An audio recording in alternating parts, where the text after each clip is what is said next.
তুমি যখন কাউকে ভালোবাসবে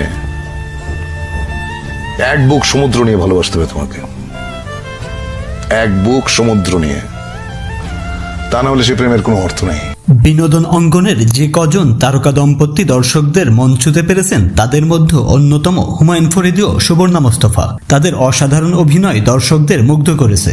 পর্দার বাইরে এই জুটি অনুরাগীদের কাছে অনুপ্রেরণা হয়ে উঠেছিলেন। তবে হঠাৎ একদিন তাদের বিচ্ছেদের খবরে মন ভাঙ্গে অনুরাগীদের।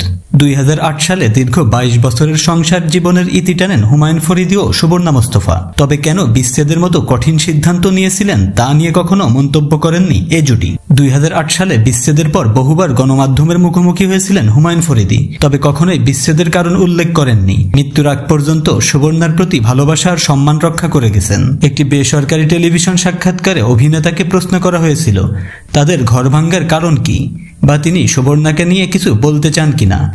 যতটুকু খুশি বলতে পারেন।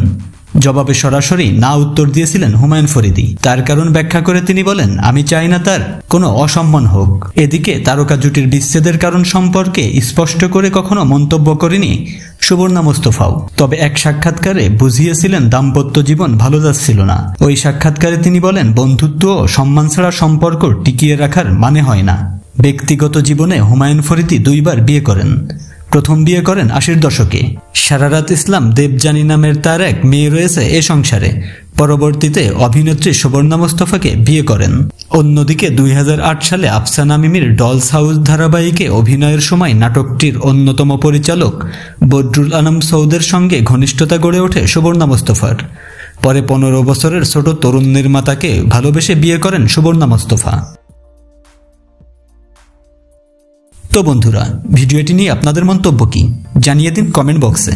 আর আমাদের চ্যানেলে নতুন হলে সাবস্ক্রাইব করুন। ধন্যবাদ সবাইকে।